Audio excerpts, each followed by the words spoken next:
Good morning and great to have you back on a corporate governance platform brought to you by the Institute of Chartered Secretaries and Administrators of Nigeria, ICSAN. I am Funmi Omoburiu. Let me remind you that ICSAN is a leading recognized professional body in Nigeria that's dedicated to enhancing the status and practice of corporate governance and public administration. ICSAN is the only professional body authorized in Nigeria to conduct examinations leading to the qualification of chartered secretaries and administrators. On the program this morning, we want to look at roles and relevance of non-executive directors to corporate success. Guest on the program is Mrs. FAOZIAH AYOBAMI OLUOKUN, ACIS, Vice Chairman, Oyo State Chapter of ICSAN. She's also a permanent secretary in the Ministry of Education in Oyo State. Good morning, Mrs. OLUOKUN. Good morning. Thanks for having me, Naran. All right. Thank you for being here. Also with me right here is Mr. Kade Ketefe, FCIS, Head of Research, ICSAN. Good morning, Mr. Ketefe. Good morning, Funmi. Good morning to you, Mrs. AYOBAMI OLUOKUN. Good morning. You are welcome on board. Good morning to all our listeners. Okay. All right. Of course, before we move on, let's take this message. We'll be right back. The world is constantly evolving into a knowledge-based economy where skills and competencies constitute the lifeblood of public and corporate governance. You therefore need to empower yourself to fit into this new world by gaining basic knowledge and improving your skill set in the governance-focused disciplines. That is why every aspiring as well as practicing professional in governance field needs ICSAN. ICSAN. What is ICSAN? ICSAN is a leading statutorily established professional body dedicated to enhancing the status and practice of corporate governance and public administration. ICSAN members are trained as chartered secretaries and administrators. Who are chartered secretaries and administrators? Chartered secretaries are high-ranking governance professionals with a broad base of skills, unique amongst other professions. They are trained in law, finance, accounting, administration, strategy development, and corporate governance. In today's world, chartered secretaries and administrators discharge a wide range of duties and responsibilities, including functioning as chairmen of companies, executive directors, non-executive directors, company secretaries, risk managers, compliance managers, board evaluators, and corporate governance evaluators. That is interesting. How then do I become a chartered secretary and administrator? Good. Go to the Institute's website, www.icsan.org. You can also visit the National Secretariat of ICSAN at Plot 6, Elephant Cement Way, Alausa, Ikeja, Lagos, to get full information on how to become members. ICSAN, the hub of governance professionals. All right, as I said earlier, we're looking at roles and relevance of non-executive directors to corporate success. All right, Mrs. OLUOKUN, let's start this way. Who are the non-executive directors? And we'll also look at their roles.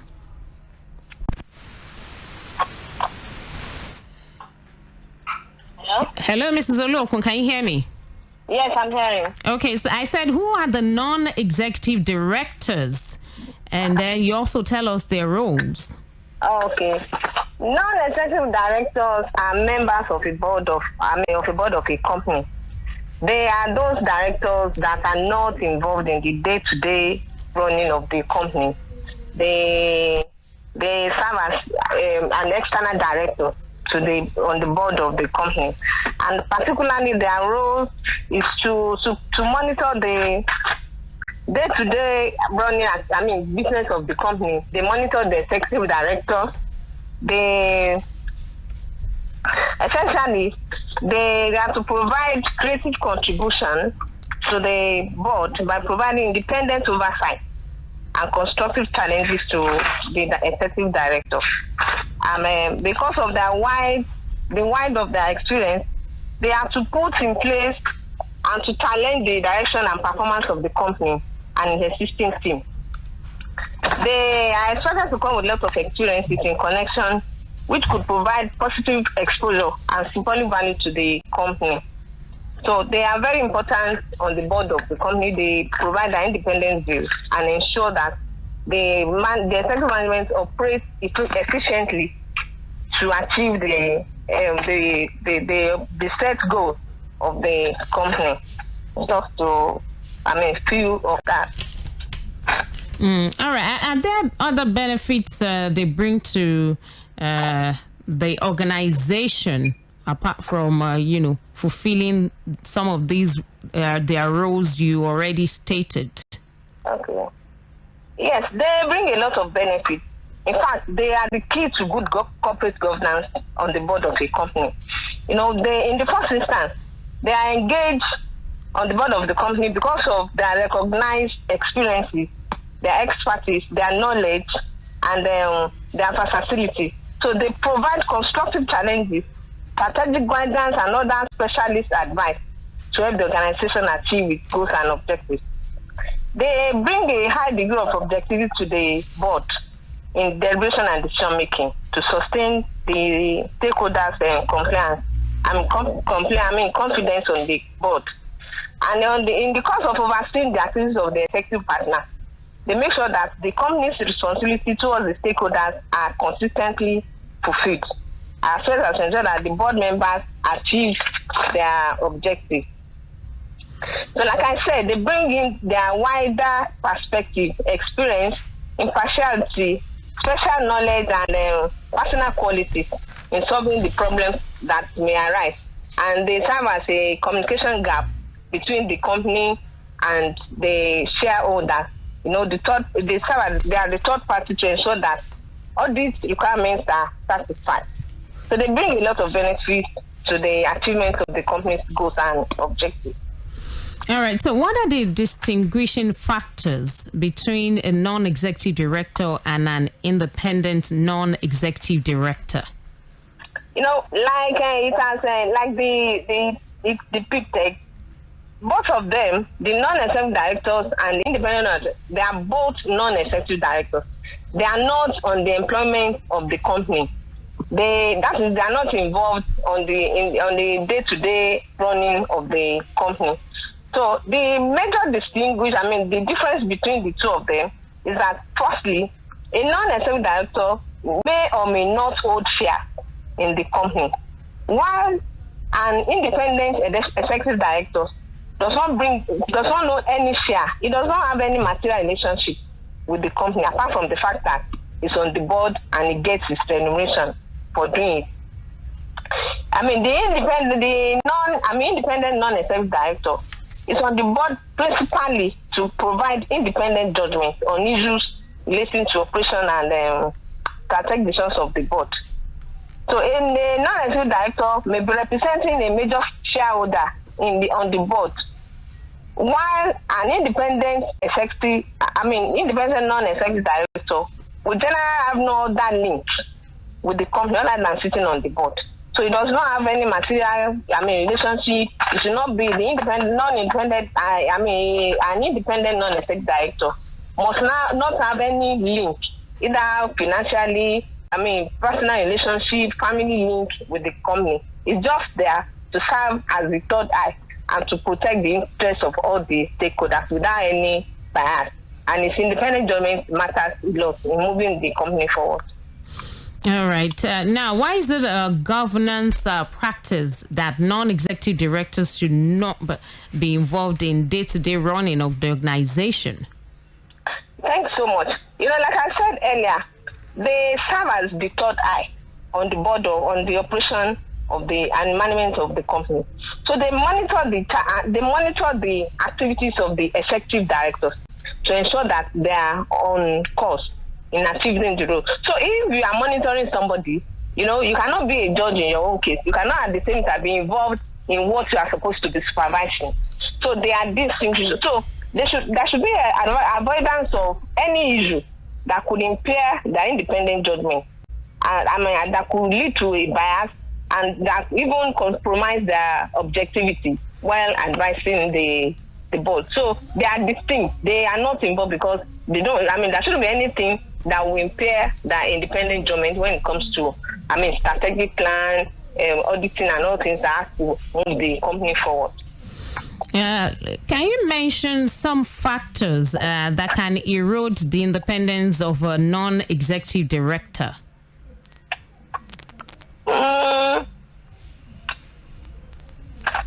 Non-executive directors, like I said, they are independent directors, on the board. And, what could erode their independence is, number one, they should not have any link, any relationship with the company. They should not have any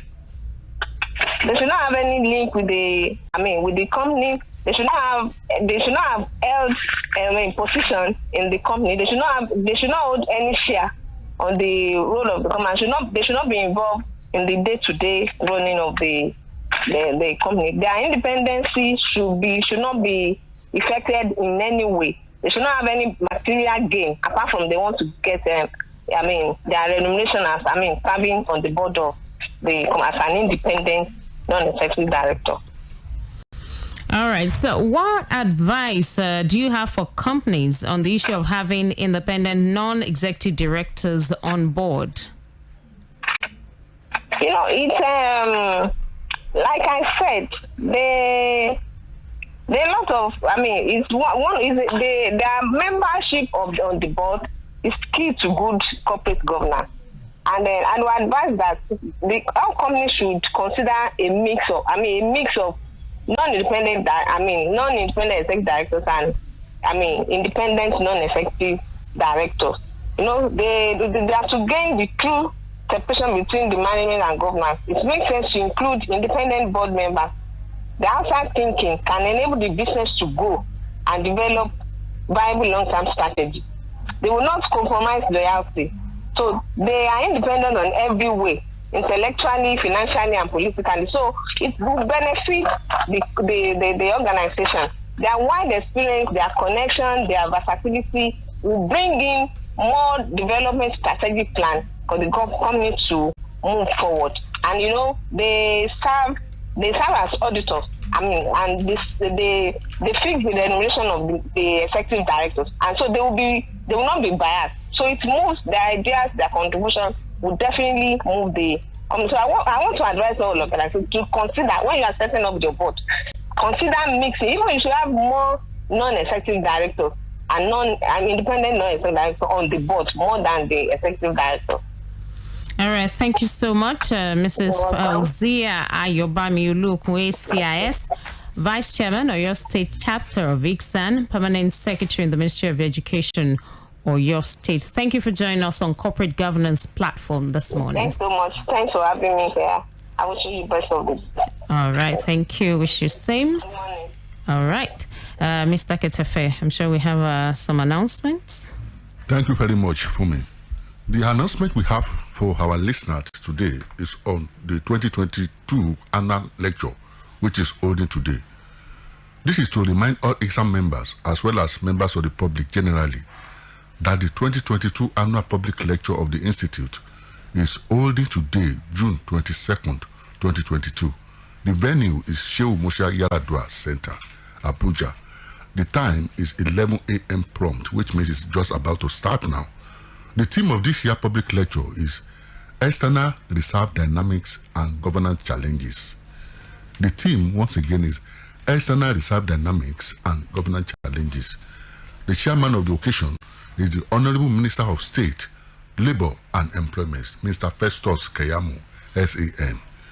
The chief host is the President and Chairman of the Governing Council of ICSAN, Mr. Taiwo Benga Owo Kalade, FCIS. The keynote speaker is a faculty member at the Lagos Business School, Professor Bongo Akti, while the discussants are the CEO, Imagine Africa Capital Group, Mrs. Toyin Soni, FCIS, and the General Manager, Litigation, Property and Environmental Law, NMPC, Dr. Rufai Khalid, ACIS. The time, as I said once again, is 11, which means you can still participate at this event. The event is an hybrid one, which means that those who cannot be physically present at the Shehu Musa Yaradua Center, Abuja, can still join online from any part of the world. The participation is free. The link to join is available on the Institute website, as well as all the Institute social media platforms. The annual public lecture is one of the corporate social responsibilities of the Institute. Therefore, the Institute makes it a non-fee paying event, and it has been so over the years. Over the years, it has been an avenue to engage trendy issues of national importance through intellectual discourse. Once again, the lecture starts at 11 a.m. prompt. We are expecting you to join in. Thank you and have a pleasant day. Thank you so much, Mr. Kayode Ketefe, FCIS, Head of Research, ICSAN. And that's our package this morning on Corporate Governance Platform, brought to you by the Institute of Chartered Secretaries and Administrators of Nigeria, ICSAN. We'll return again next week, Wednesday, 10:15 a.m., right here on Equate 9.7 FM. I'm Funme Omoburio. Enjoy the rest of the day.